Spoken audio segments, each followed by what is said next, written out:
Welcome each and every one of you to the first episode of this potential playthrough. So, what we're gonna play is Darkest Dungeon.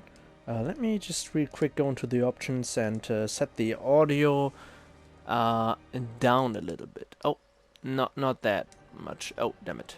Audio, and we go like on 5? Yeah, I guess that's good. Save. Yes. So, Darkest Dungeon. We're gonna create a new settlement here. Wait. Oh yeah, yeah. Okay. So this right here is I have the DLCs for the game.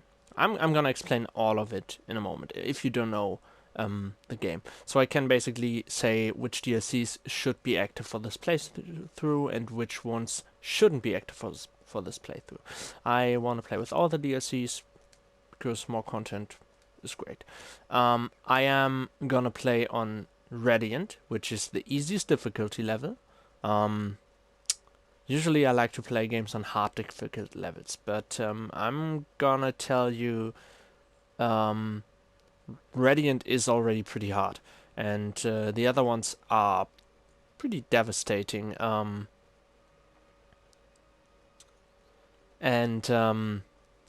I suck at these games. I suck at this kind of game, and you're gonna see what this is about. So,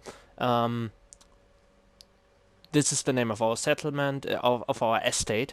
So the default name is Darkest Estate, and because I'm certain that we have a bright future, I'm gonna call it the Brightest. The Brightest, right? Good. Let's start playing.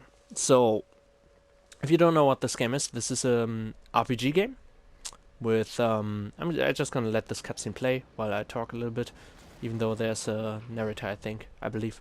So, You will arrive along the old road. you know what? I'm just gonna skip the cutscene.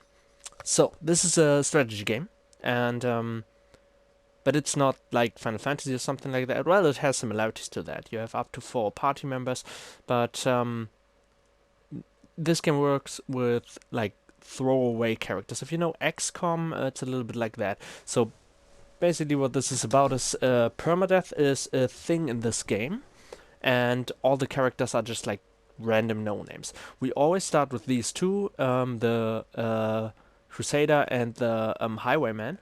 It's always the same guys, and they also always have the same names. All the other characters we can get are randomly generated.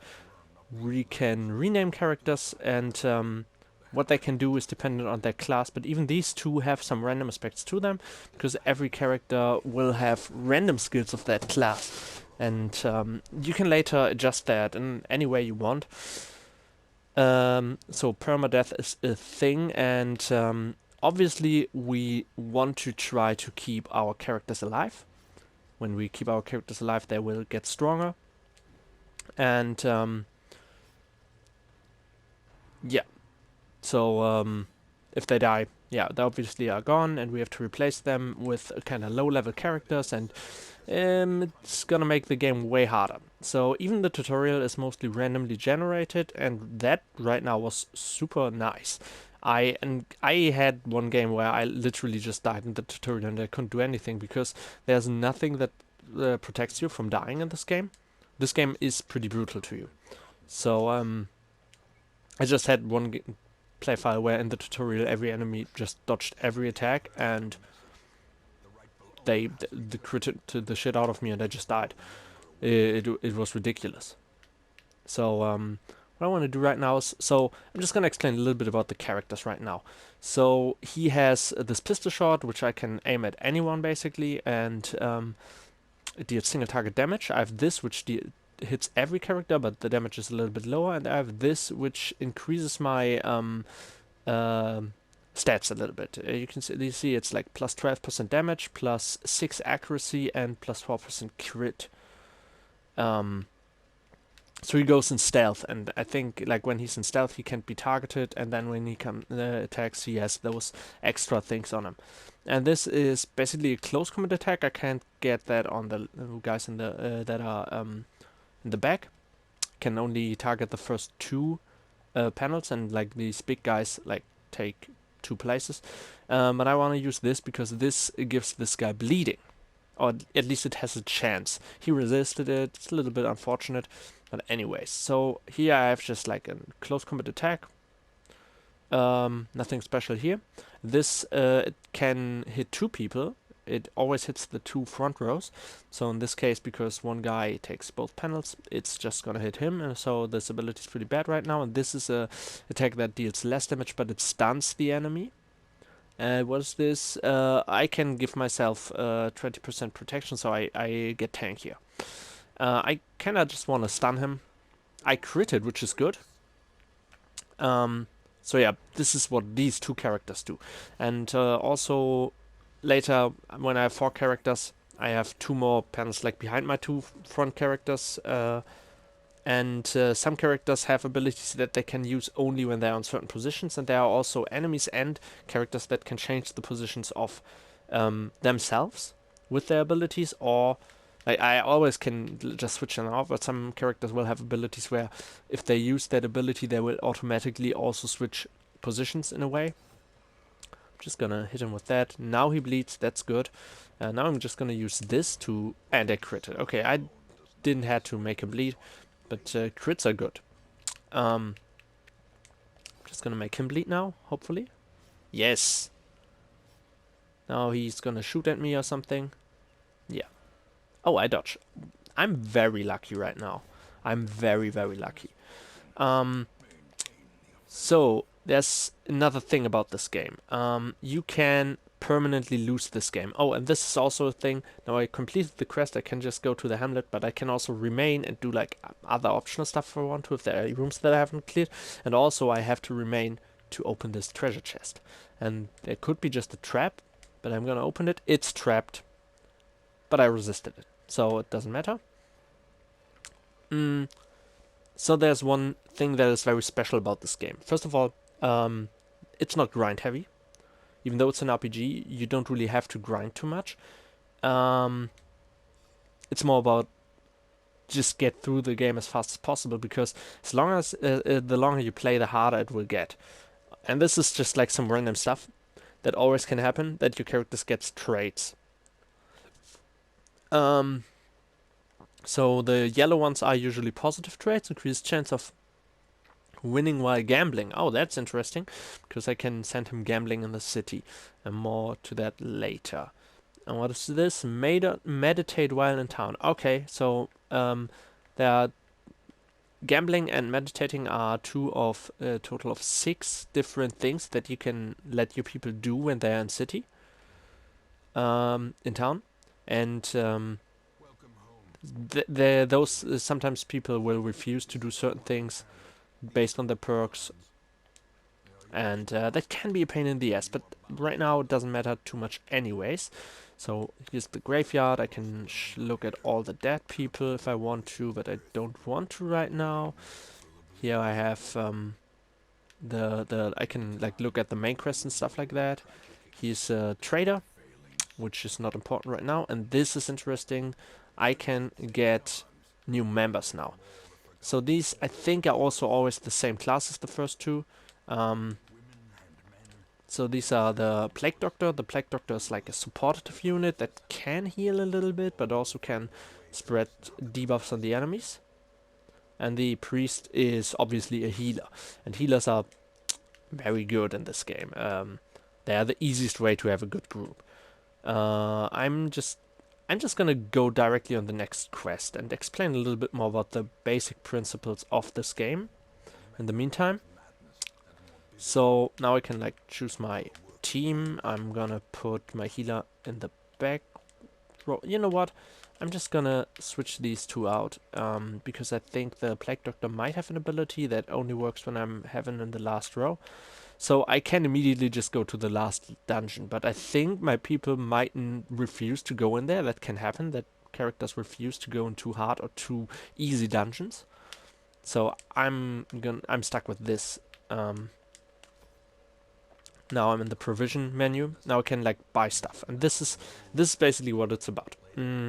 All the items I have in my inventory when I finish the dungeon will be converted into money. And before the dungeon starts, I can buy stuff for the dungeon. And I'm gonna want a lot of food. I'm gonna take like all of it. Yes, 2 shovels because shovels might be very useful. I'm also getting 2 of these to cure. I am having one to cure potential diseases.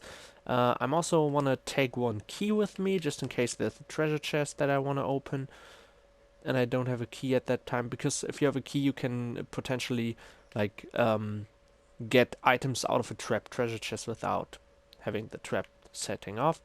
And now I'm gonna take 2 stacks of torches. Gonna explain all of that while I'm playing. And you know what, I'm just gonna take a second key. And now I'm gonna embark. Okay, okay, so there's some, like, in the dungeon you can use your items, and at some point your characters will get hungry, for example. And oh, these 2 guys seem not to like this dungeon, because you see there's this white stuff under their health bar, and that is stress. And everything that happens can influence. Excuse me.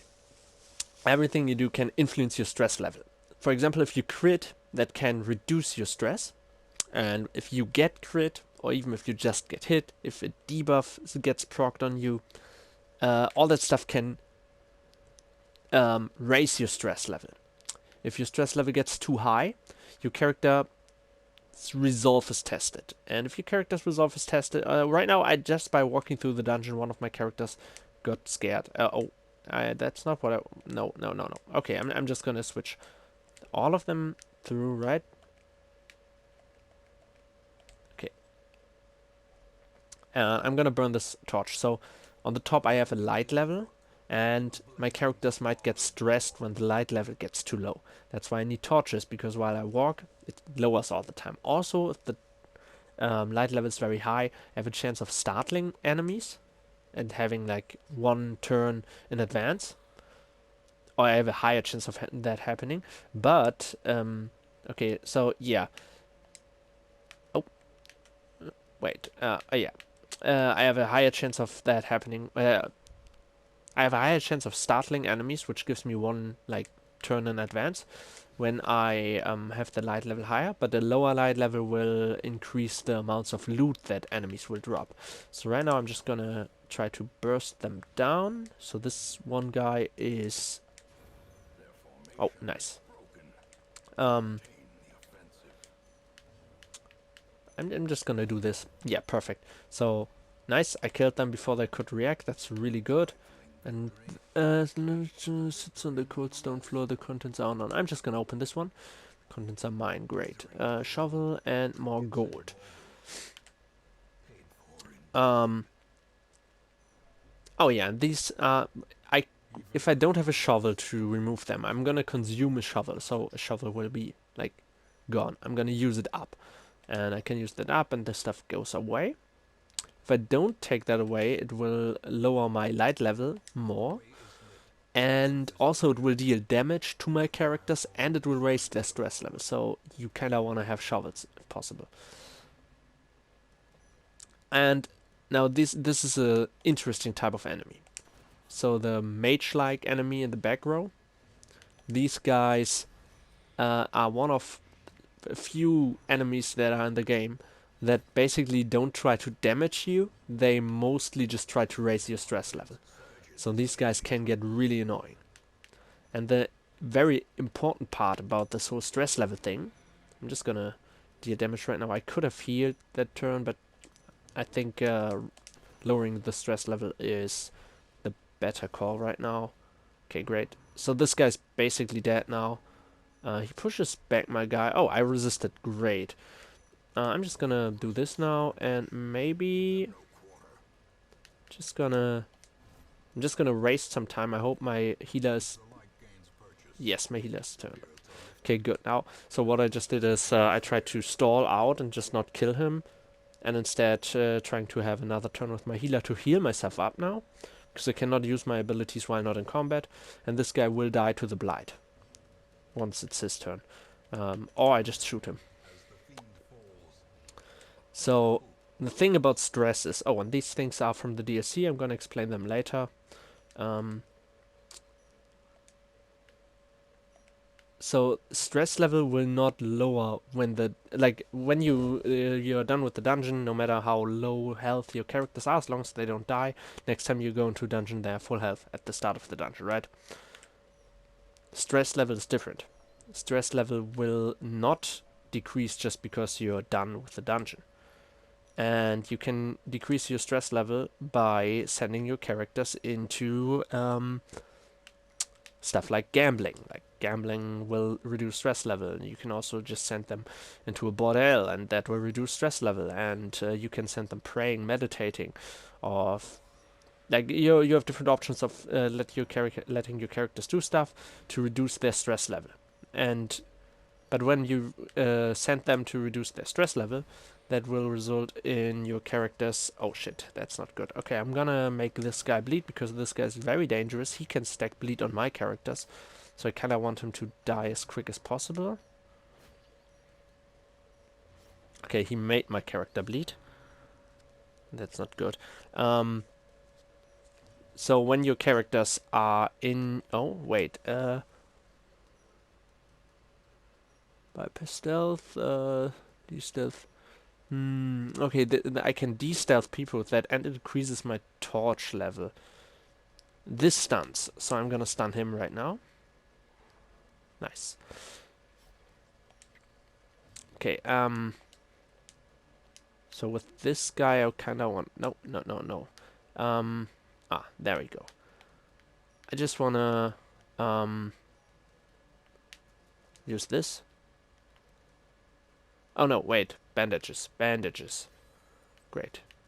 So, I think bleed should... No, bleed will not finish him off, so I'm just trying... Oh, damn it, I missed. So yeah, you can be very unlucky in this game. As you can see, now he should die from the bleeding, right? Yeah. Okay, this is good. Now they are both in the front row. I'm just gonna nuke him. Yeah, perfect. Oh, and the crit. Also, you saw I just got, like, my stress reduced a little bit. So the thing I wanted to say, like, 3 times now is, when you send them gambling or something in the city to reduce their stress, with the family sigil. Do I try to... Yeah, I'm just gonna use the key. Oh yeah, hidden containment. Nice. So the key made it so that I have more loot in this thing. So that's good. So while your characters are in the city and you do let them do something to reduce their stress, you cannot use them for the next mission. Sometimes even multiple missions. Damn it! I just walked into a trap.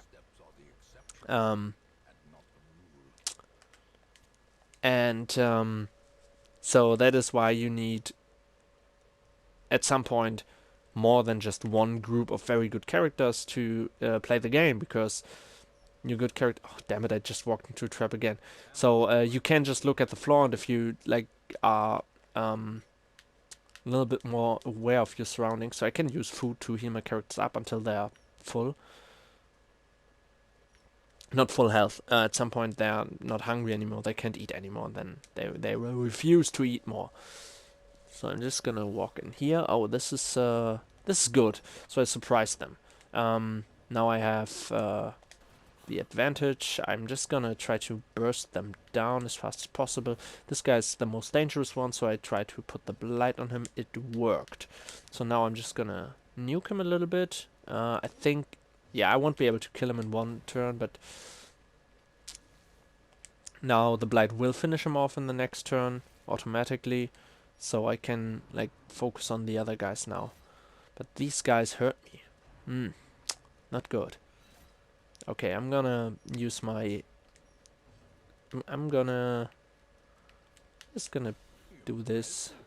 Great. Debuff and blight, perfect. And this guy dies. And I'm just gonna slice this guy up. And hopefully my healer is... Oh, damn it. My healer didn't have to turn anymore. Okay. But...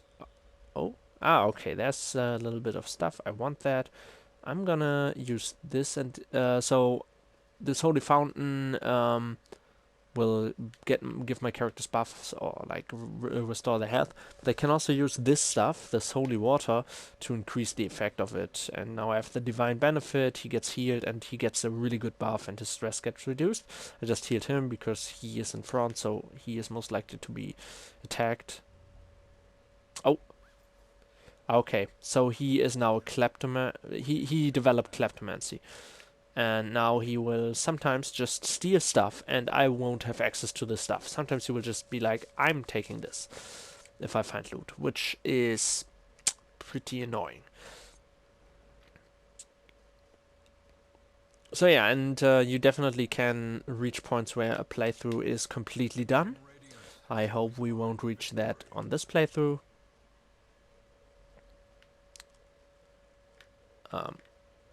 So we're here. Nice, more food and some more treasure. So these stones and stuff, this stuff and this stuff, this gives money. This just converts into money. And these statues and this thing, and there are like 2 more things I believe that you can find, will not be will not be converted into money. It will just like these things themselves are the oh, yeah, this is the thing. So now my characters get hungry, and I can let them eat or starve. If I let them starve, they will get very stressed, and and all of them take damage. But if they let them eat, it will consume a certain amount of my food, and it will heal all of them. And I'm obviously gonna let them eat. You always should let them eat, but sometimes you won't have the food on you if you don't take enough with you, and that's really, really bad if that happens. So I complete the quest, but I'm gonna remain here and check out the last room. Sometimes you just have to go, but this first dungeon is pretty easy so far, and I feel like I can just like go here and like try it out. In the end, you can be a little bit when there's not much left in the dungeon to explore, you can just like throw out some items, because the items that you bought won't give you a lot of money. It's more the loot that you find that will give you lots of stuff. So there's another, like the guy on the 3rd place, like in between the guy with the sword and the guy with the crossbow. That's another one that will just increase stress a whole lot if I let him live for long. So I'm just gonna try to I'm gonna stun him. Oh, he dodged it. Damn it. That's not good. Oh yeah, and so this is really cool. So the toxic blast can only hit the guys here, or the noxious blast. But I also have a plague grenade, and the plague grenade will always hit the 2 rows in like the 2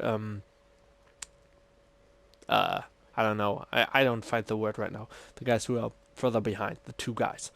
So I'm gonna use this obviously, because these are the more dangerous guys. So here I'm just gonna use this on these 2 just to burst them down as good as possible. Now this guy will, yeah, and this puts 19 stress on my guy. This is a lot.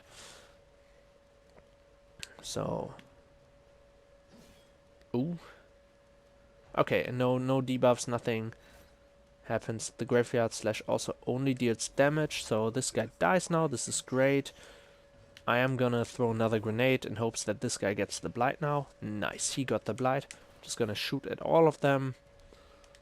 And so he will shoot at me. Let's hope that he doesn't deal too much damage right now. Okay, so one of my guys is almost dead. This is not ideal. I'm just gonna heal him right now. I should have tried to stun the guy in front, right? Nice. My guy resisted, so it doesn't really matter too much. I'm just gonna kill these guys now. And the dungeon is almost complete.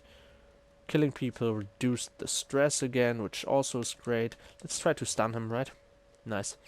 And yeah, now we can just shoot at him and he's dead. Great. Great stuff. So, more money. Great. So, let's just throw out another key, right? Nice. Perfect. So we complete the quest. We also found, cleared all the rooms, found all the stuff.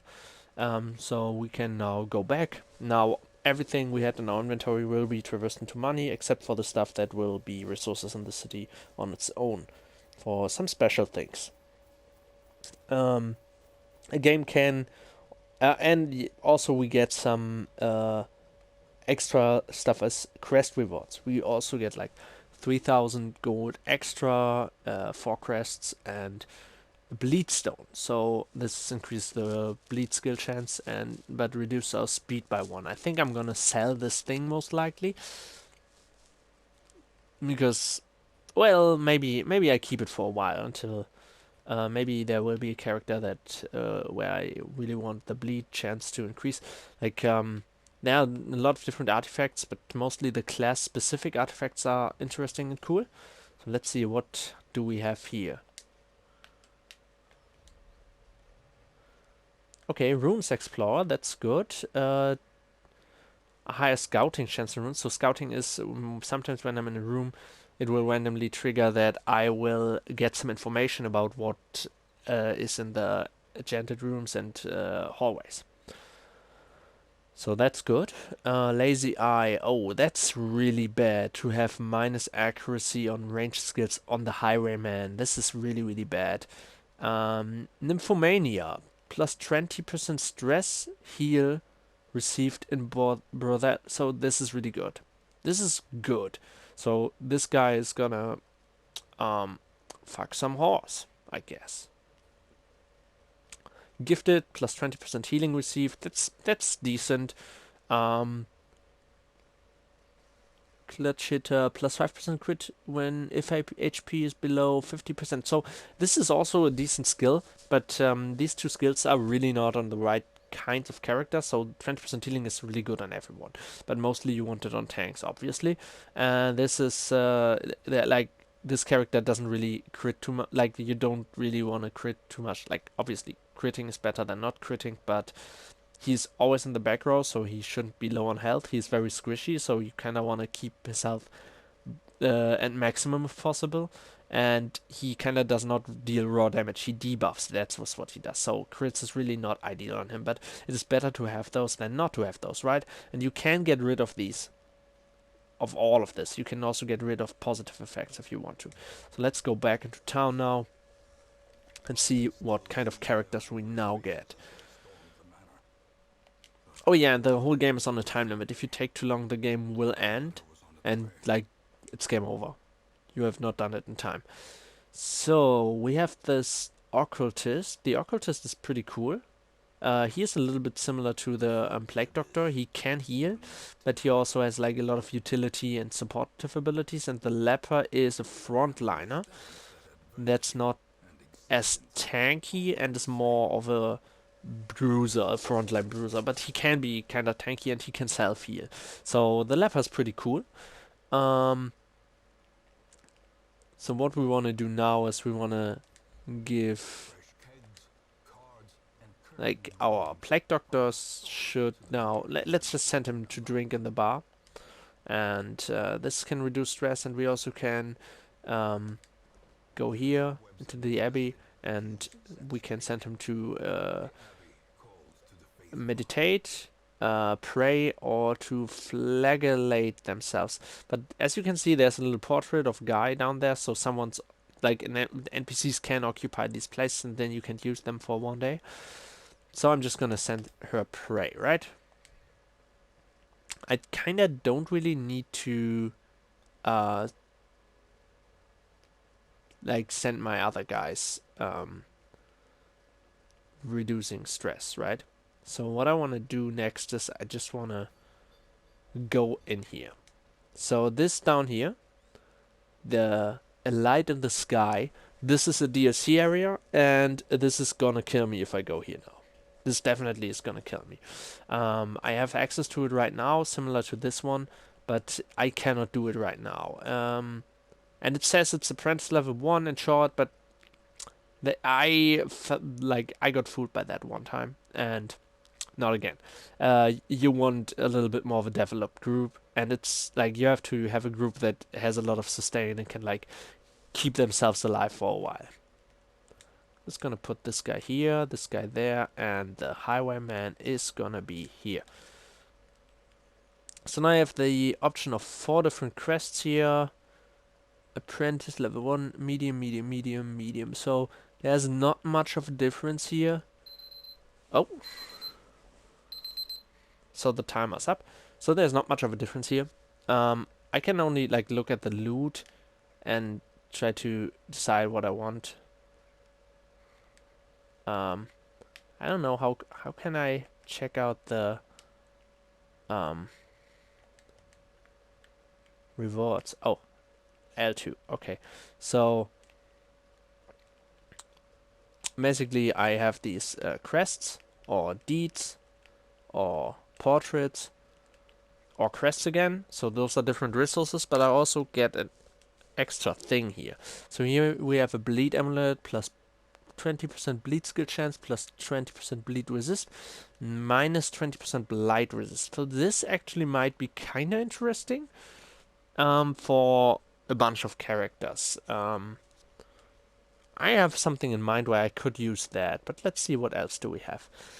We have a Book of Rage uncommon plus 20. Oh wait, is this a common? Oh no, it's also uncommon. Okay.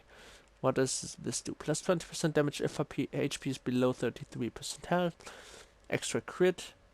But we have less bleed and blight resistance. So this one might be kind of cool in some situations, but usually I kind of like to keep my characters on high health anyway, so I kind of not inclined to get that one. Abomination only, so this gives me just 50% protection but minus 1 speed. So the Abomination is more of a tanky unit that you can get later. The Abomination is super interesting and really cool to use if you like if you can make it work. But this special thing, like, it's not that good. 50% protection is really decent, but minus 1 speed is meh. So and there will be way better. So what do we have here? So this is actually, I think, the most decent one. I kind of want to take this one. So I'm gonna go on this mission. I guess, you know what? I'm gonna go on this mission in the next episode. So the reason why I take this is, I just want to explain this really quick. So when your resolve is tested, I didn't really expand on that. So your characters have a chance of getting a negative or a positive perk. So, and when they get a positive perk, that's called virtue. And I think the positive perks won't last forever. The negative perks will last until you manually get rid of them by using precious resources. And that will happen if your stress level is full, and those negative perks can be ridiculously tough. Oh, wait, it's this item. So,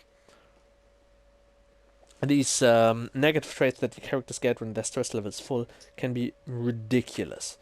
Just to give a few examples, you can have a masochistic character who will then sometimes start to hurt himself, or will refuse to get healed, or if your character is a backliner, let's say your healer gets masochistic, it can be that when it's his turn, he refuses to do anything useful and insists of using his turn to switch places with the tank, to be closer to the enemies for a higher chance of getting hit.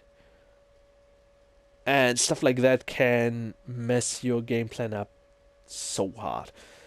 Your characters can also get, for example, irrational, which will lead to your characters doing complete random nonsense, like refusing to get healed for some reason or another.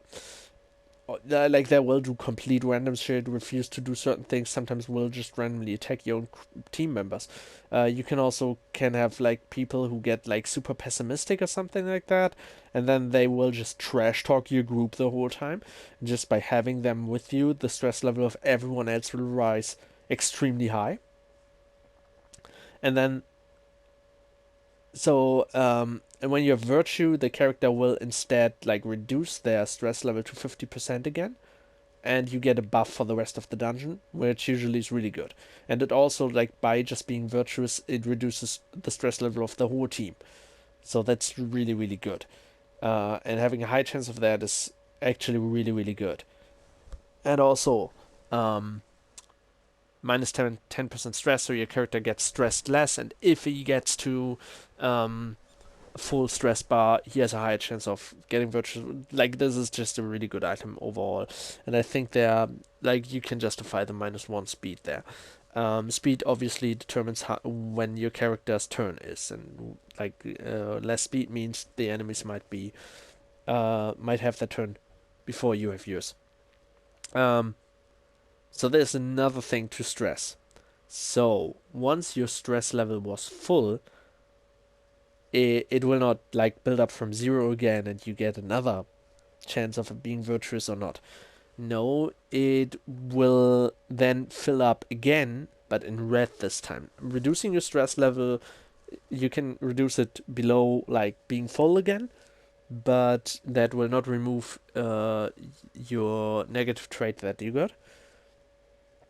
But when your character fills up the second bar as well, fills it basically up a second time, then your character will not get virtues, but he instead will have heart attacks.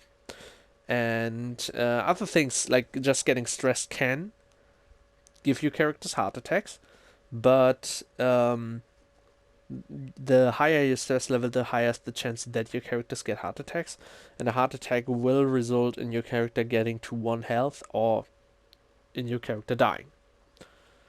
And I had a playthrough where a whole group of me died because I just like I cleared the dungeon already, but there was like a room with a treasure or something like that I just wanted to pick up.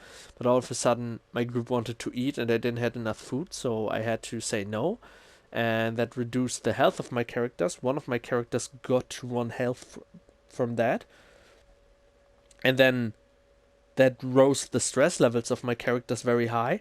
But that one character in particular, who had now 1 health, got extra high amount of stress, which resulted in him having a heart attack and dying from it, which resulted in the stress level of all my other characters rising more, which resulted in even more heart attacks, and like 2 of my 4 characters instantly died, and the other ones just were on 1 health, and then I had a random encounter, and I had to fight, and like my characters got killed. Yeah, that is how this game can go sometimes. So that's why this item is good. I hope that if you didn't know the game before, you have a pretty decent understanding of what this game is about and how it works and what the appeal of it is. Maybe I think this game is really fun. It's a really really cool game. I like it a lot. And I hope you enjoyed this episode. And maybe this is going to be like a season 1 kind of thing, and multiple attempts of playing through the game will be multiple seasons of of this. And maybe if I beat the game just in maybe in this go, maybe on the second go, I definitely will play this game until at least this playthrough is done, one way or the other. Either I just lose and all my characters die and everything's lost, or I'll beat the game. I will definitely finish this one, and after that I might like try again if I lose, and if I beat it I might try again on a higher difficulty. We will see about that. um but yeah, I really enjoyed this game, and I hope you enjoy watching it, and I'm going to see you in the next episode. Have a nice day and goodbye.